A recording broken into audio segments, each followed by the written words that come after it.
Hello friends, Jennifer Pearson here, Thistle Gypsy, and I am here to share with you something that my friend Lark is doing with the Weaver's Oracle. So she had sent me these 3x5 cards to show me how she's questioning the Weavers, or how she's deriving questions from the guidebook is really what it seems to amount to. I'm not going to read from the guidebook here, but I'm going to show you a couple of the weavers, and I'm going to read her questions. And I just found it, I don't know that this is what I'm going to do, but I find it fascinating what she has done, and it really strikes me as something. It's like as I'm reading these, I'm seeing a workshop.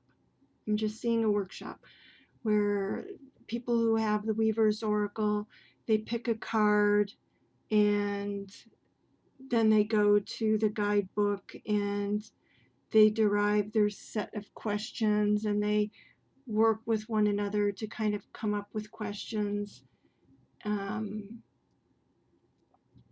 And then pull from another deck of their choosing to answer the questions, which is what Lark talks about, the way she does this. And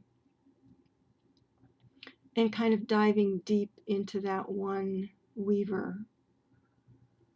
And of course, this could be a fantasy in the sense of where I live. It would be hard to find a group of people who would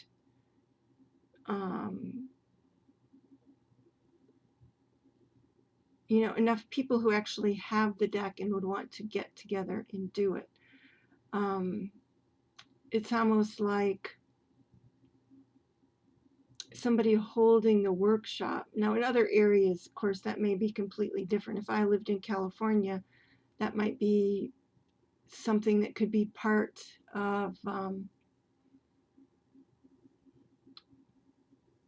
a tarot conference or a card reading conference that is for which this would just be like one workshop, and there are many other workshops going on. But the other thing I could see is, if somebody had the financial wherewithal to own several copies of the Weavers, however many, say 5, say you were willing to do this with 5 people at a time, and then have a workshop and people would just use the deck without owning it. They would get a deck and they would open it up and just see what kind of explorations these are, just to experience it. So I just found this really really interesting. So I'm going to do these. She hasn't created sets of questions for all of these cards. If anybody wants to encourage her, you can encourage her down in the comments, and you can just address it to Lark.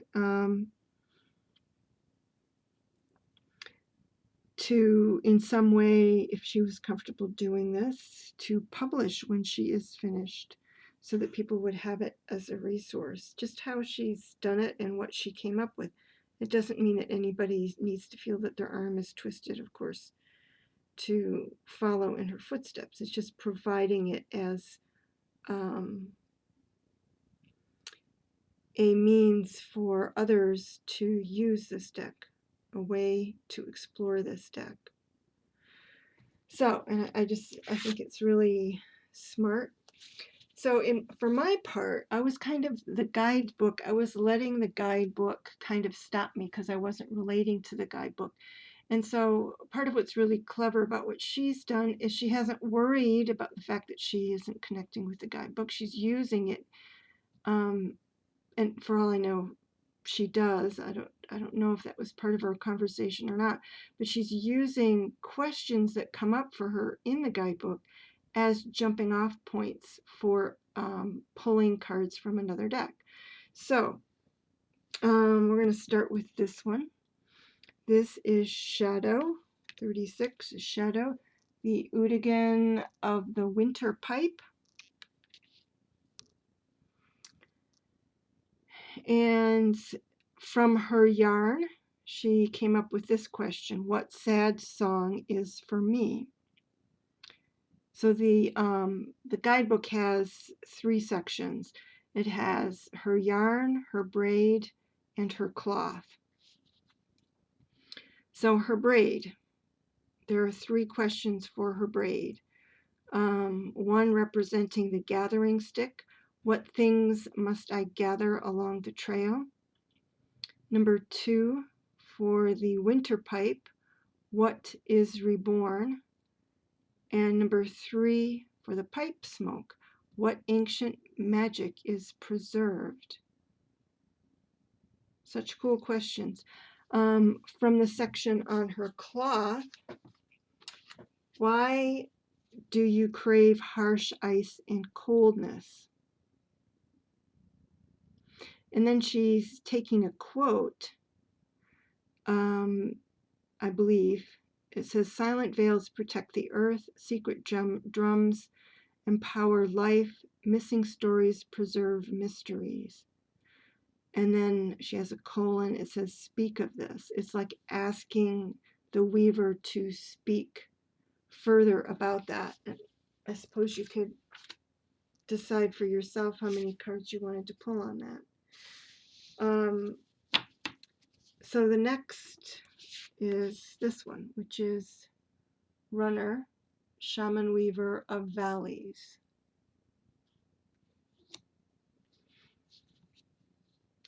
All right, so her yarn. We run to keep our story spinning so our story can be carved into the earth.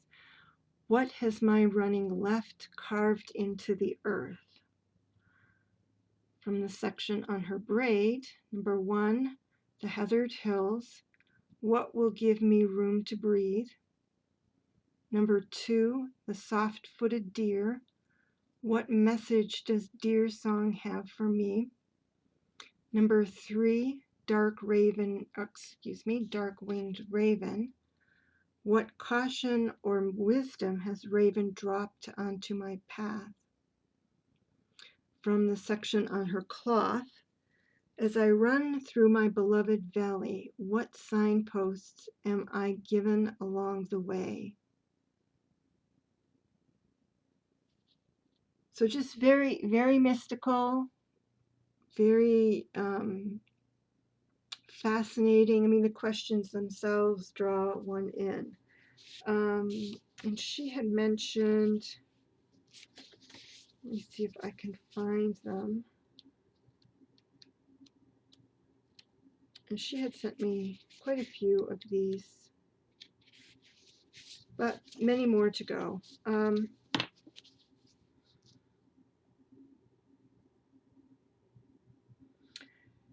So for answering the questions that have been created,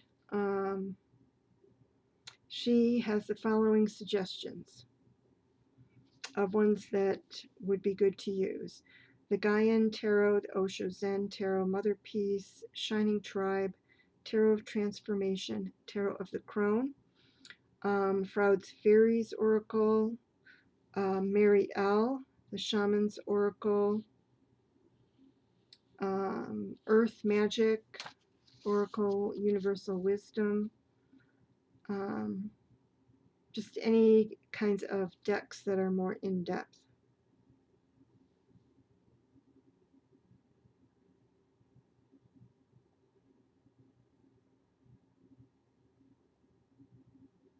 Okay. So again, I just wanted to share that with others because I found her method of digging into these cards fascinating and very much worth sharing. Again, I mean, in another place, I would be all about, you know, let's hold a workshop. But again, I think that's partly my fantasy in terms of the number of people who would sign up. It's like I'm imagining that there are so many other people who are aware of the Weaver's Oracle and would want to jump on board. If I lived where my sister lives, there, and I was known in the community, so if all of these other factors were true, then yes, I might, I might be able to get 6 people to come hang out and explore the Weavers. But there's my dream. There's my dream life triggered by these sets of questions. So thank you, Lark, for sharing this with me and giving me permission to share it with the people on my channel and everybody out there in YouTube land.